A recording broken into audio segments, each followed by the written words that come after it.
नमस्कार।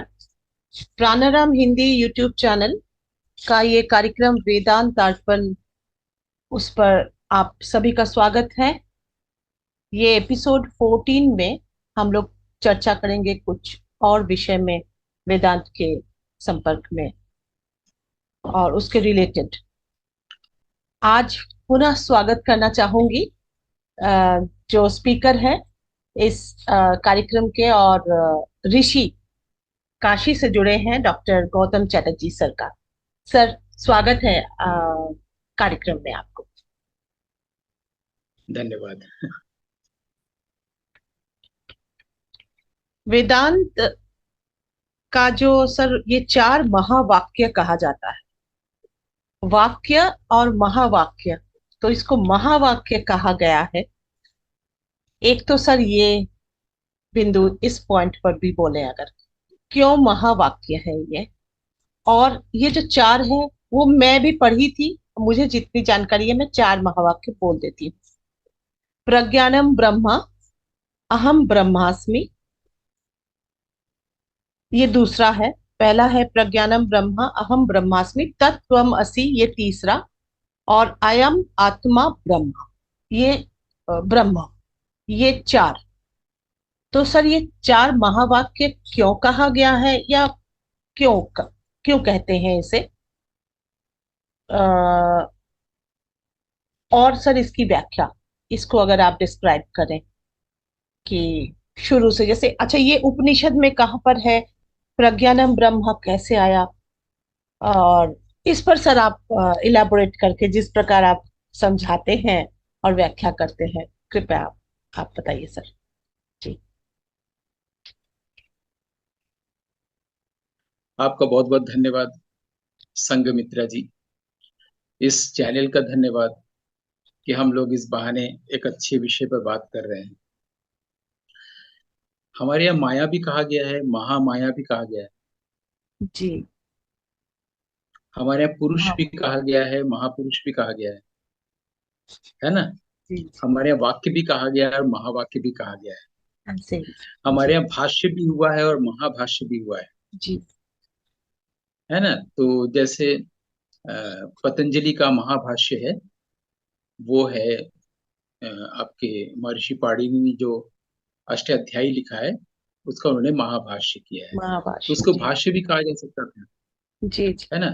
जैसे गीता का भाष्य शंकराचार्य ने किया है, जी। जी। गीता का शंकर भाष्य। तो भाष्य फिर महाभाष्य, माया फिर महामाया, है ना।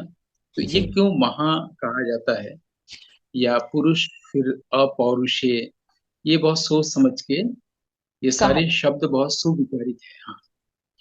तो महान का ही छोटा रूप है महा। हम्म। जब जिसमें महतत्व होता है, उसमें ये महा जुड़ता है।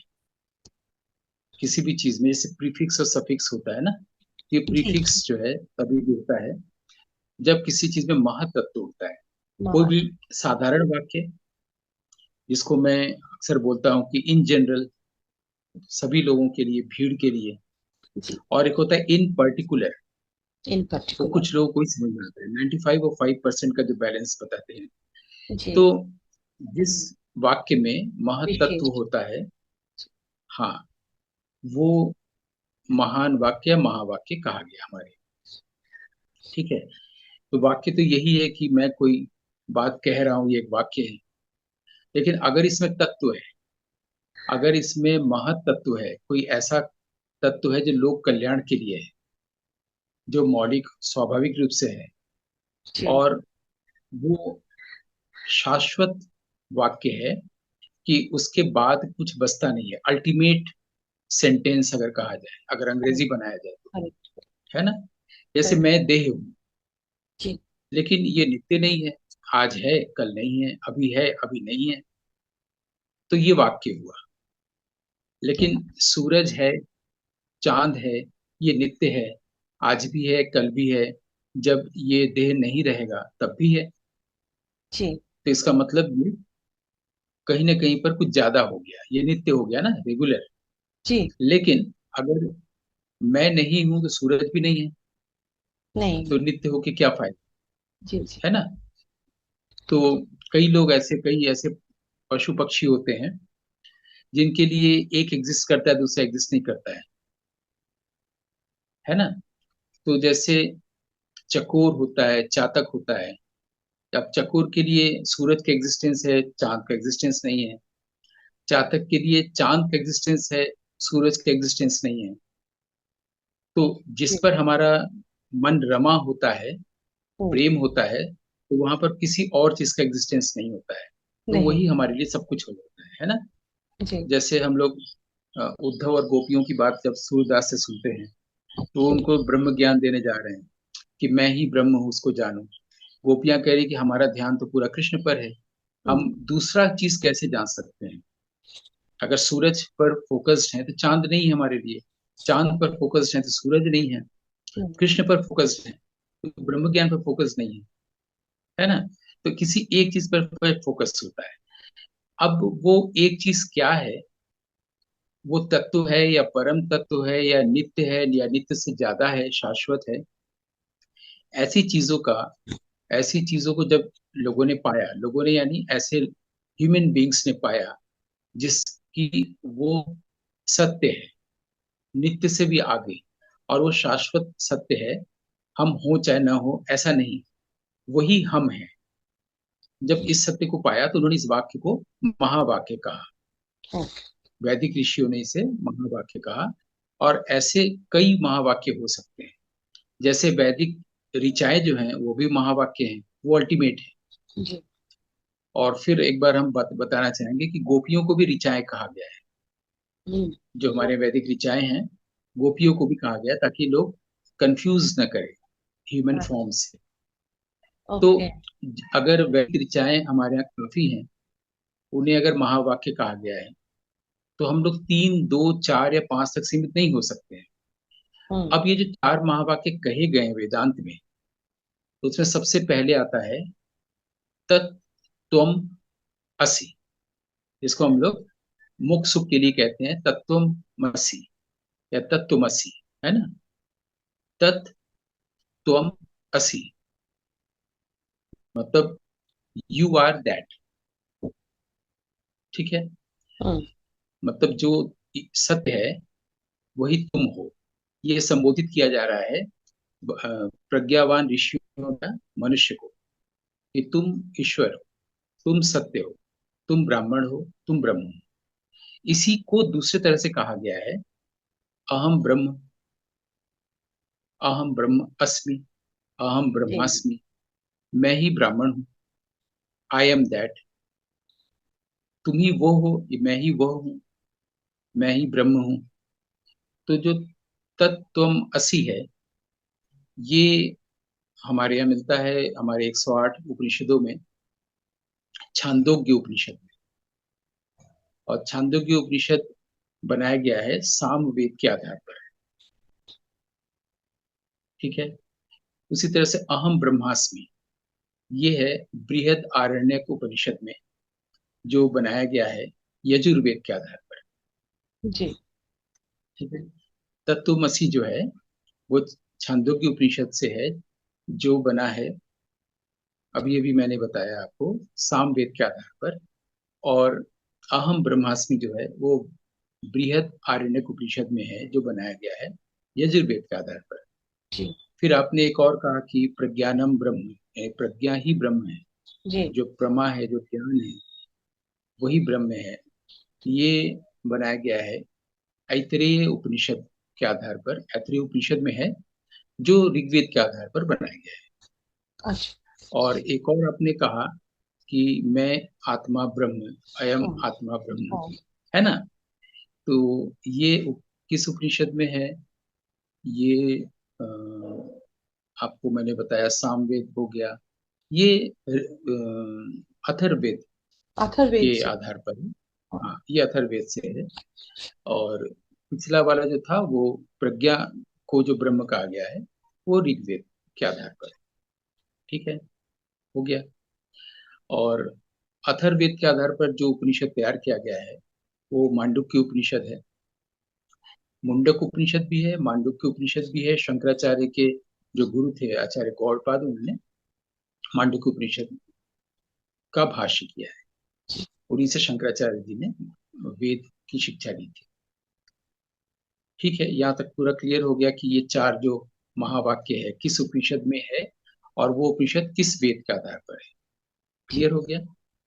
हालांकि ये सब हम लोगों ने जब बीएससी पढ़ते थे तब पढ़ा था, और पता नहीं कैसे अभी तक रिकॉल हो गया।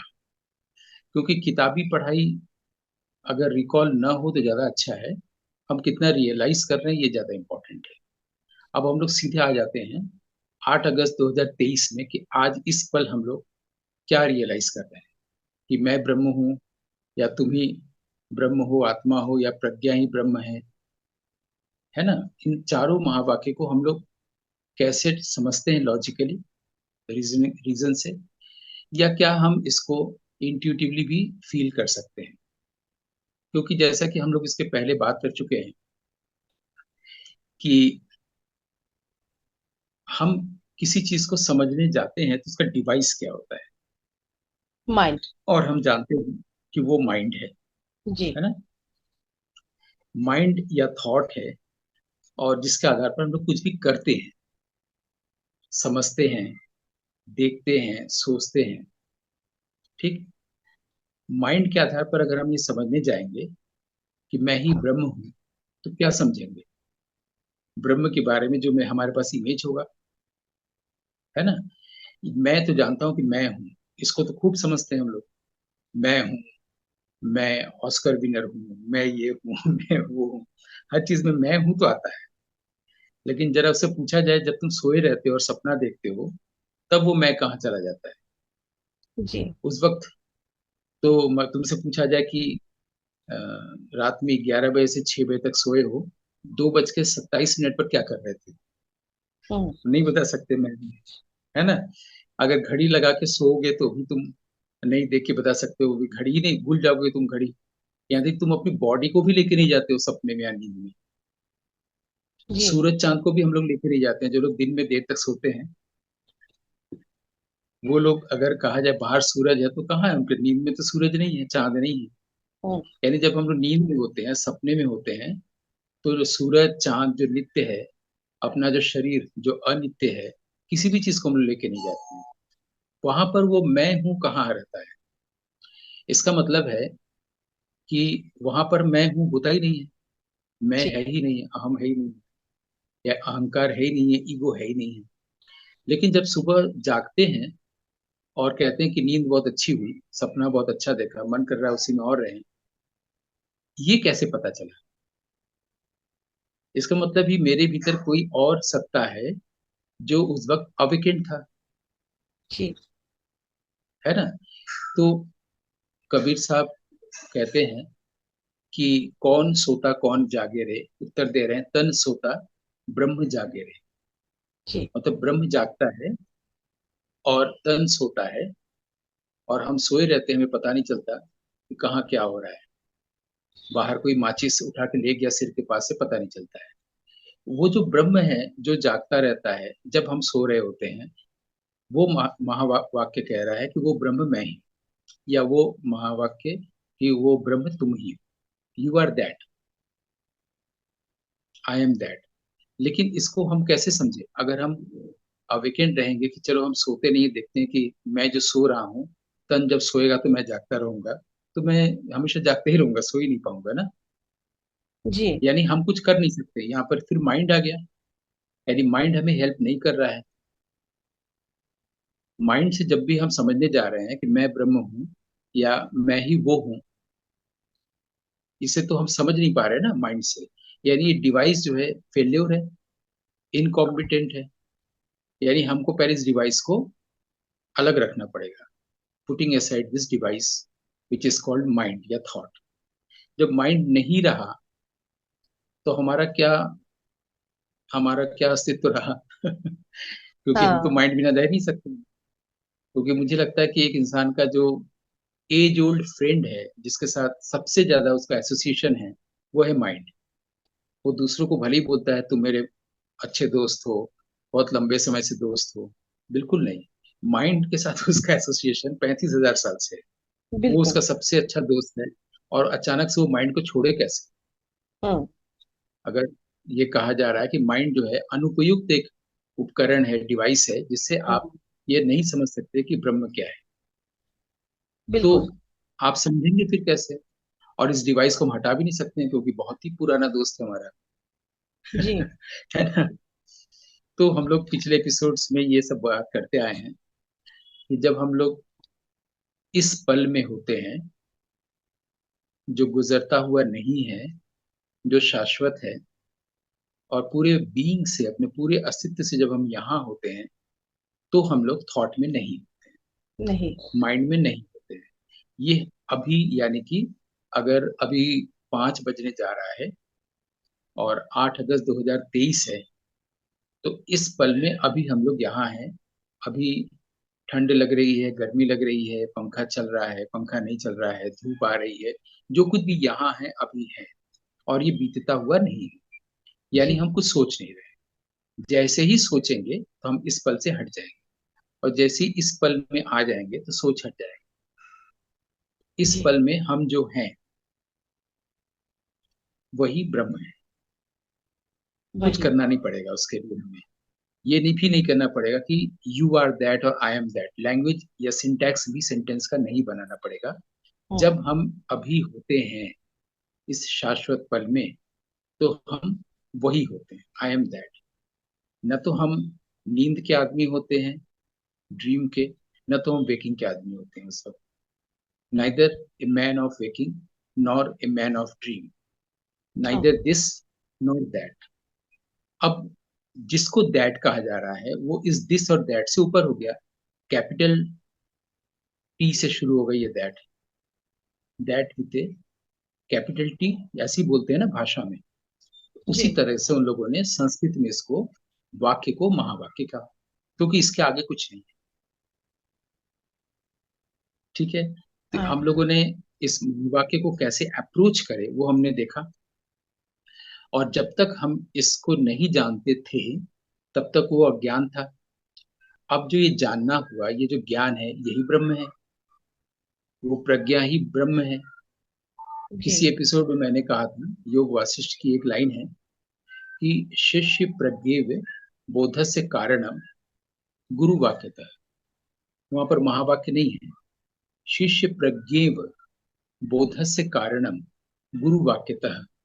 गुरु के वाक्य को सुनकर जो शिष्य को बोध होता है, उसका कारण गुरु का वाक्य नहीं है, गुरु का आशीर्वाद नहीं है। उसका कारण उसकी अपनी प्रज्ञा है। जी। माने हम अपनी प्रज्ञा से हम बोध से युक्त होते हैं, या अपनी ही प्रज्ञा के कारण हम में बोधोदय होता है, बोध का ओके। उदय होता है, बोध का अभ्युदय होता है। ठीक है? जी। जी। और ये, इसके अलावा कुछ नहीं है, इसके आगे कुछ नहीं है। इसको ट्रांसेंड नहीं किया जा सकता है। यही ब्लिस है, आनंद। यही लव है, प्रेम। यही प्रमा या प्रज्ञा या ज्ञान या विस्डम है। जी। तो बात ये खत्म हो जाती है, पूर्ण विराम।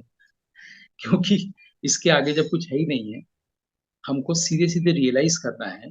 हम अगर किताब से 4 वाक्य, 4 महावाक्य याद कर सकते हैं, हम 4 से ज्यादा 8 महावाक्य ले सकते हैं उपनिषदों से। उपनिषद में और भी वाक्य हैं जिनको महावाक्य कहा जा सकता है।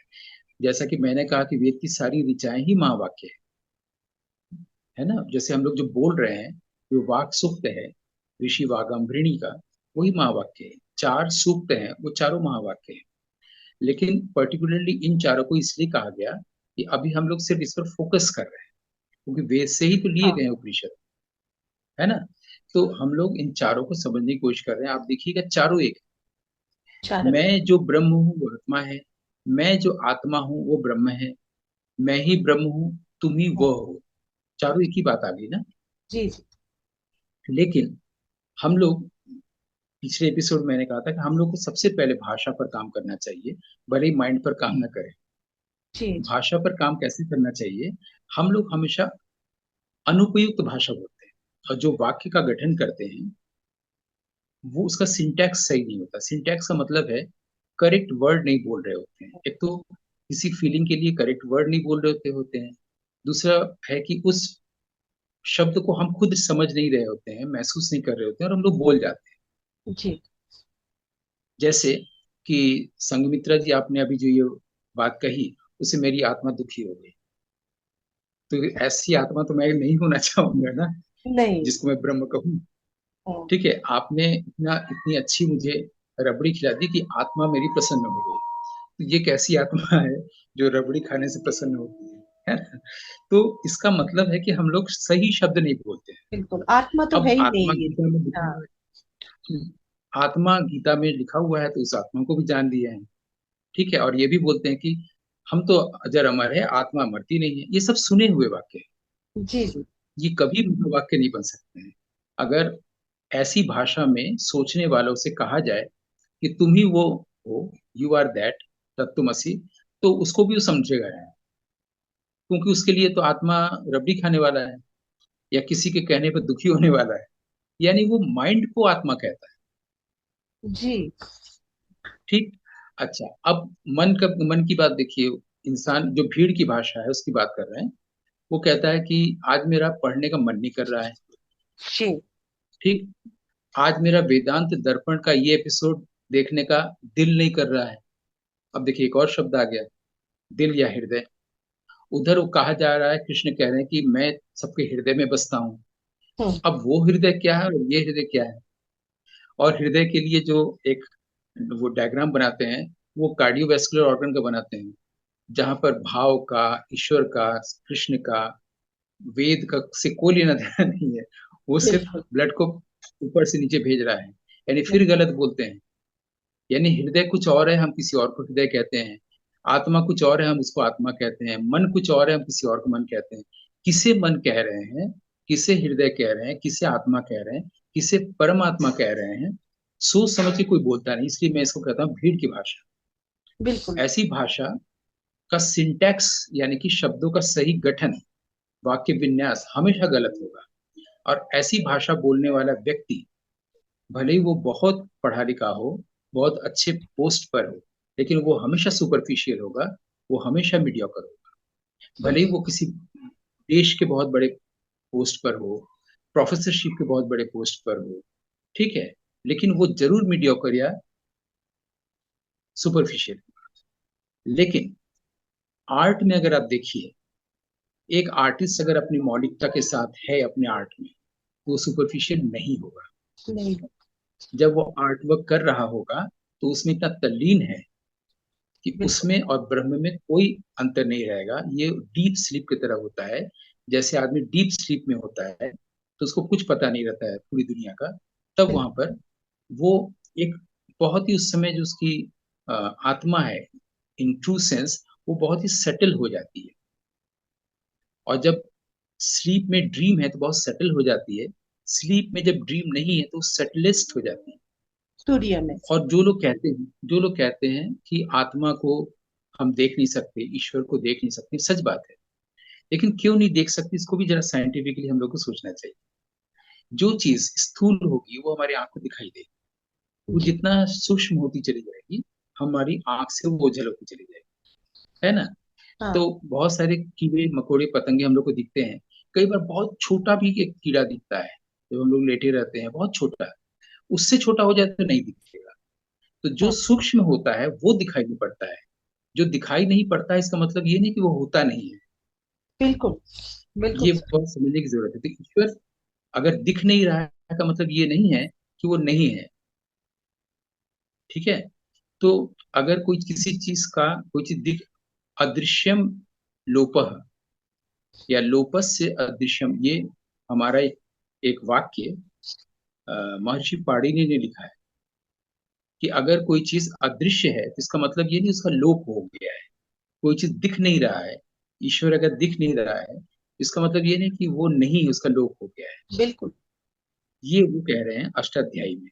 सिर्फ इसी आधार पर मैंने एक फिल्म भी बनाई है, कुहासा, जिसमें ये चीज हमने दिखाया कि इसका एक इमेज बनाया है कि कंप्यूटर स्क्रीन पर हम, वो लड़का लिखता है, जो नायक है वो लिखता है फादर, हम्म। उसमें सफेद रंग भरता है तो वहां से दिखता नहीं है स्क्रीन पर, क्योंकि स्क्रीन अपने आप पे व्हाइट होता है।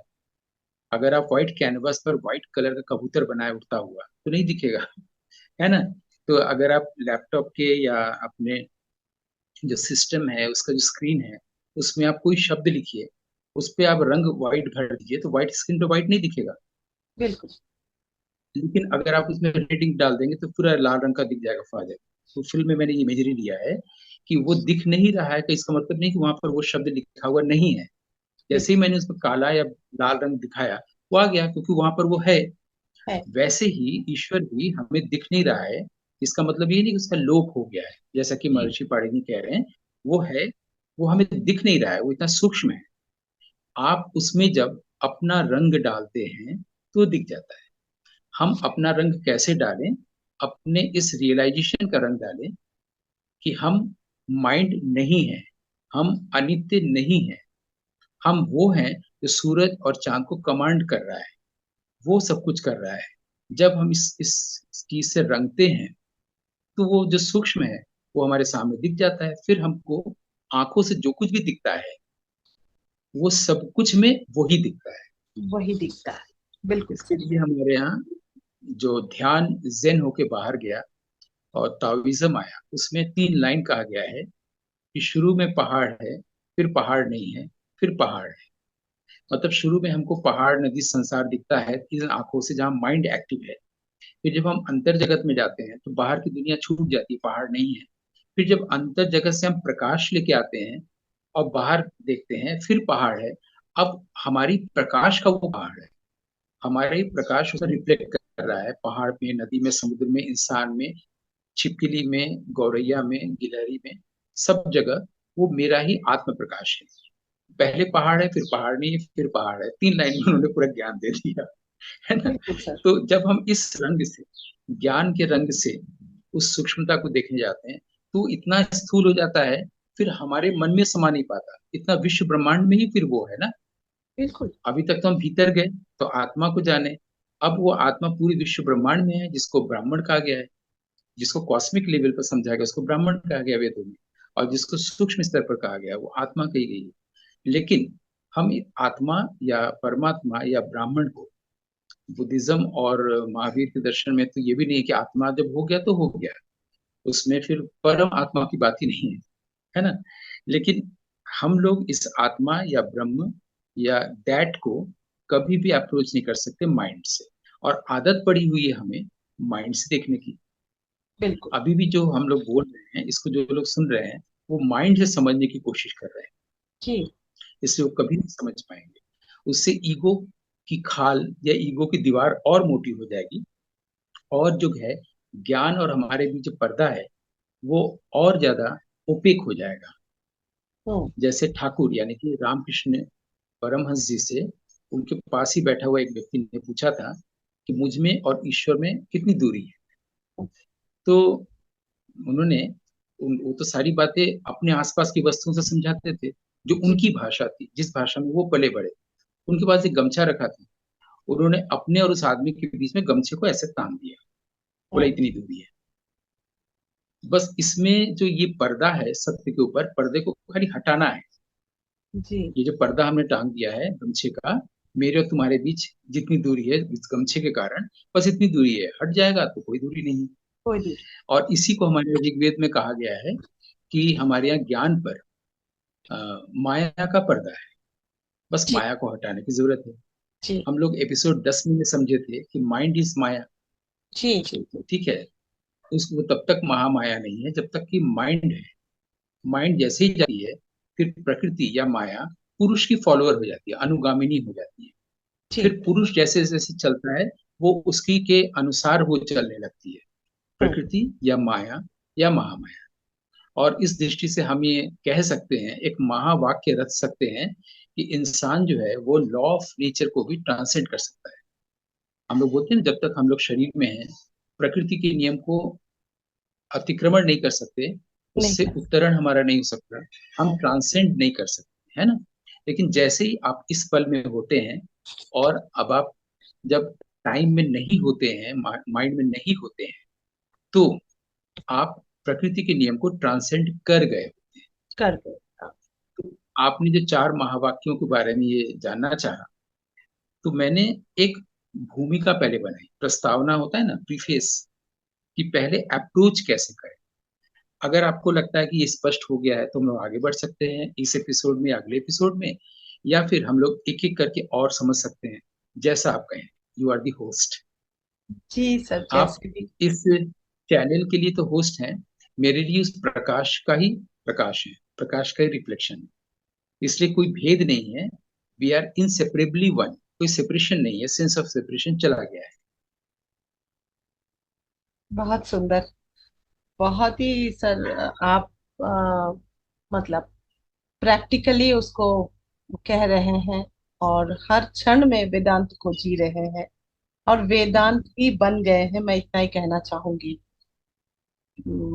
आज इसी के साथ ये जो एपिसोड है हम लोग इस पर विराम देते हैं।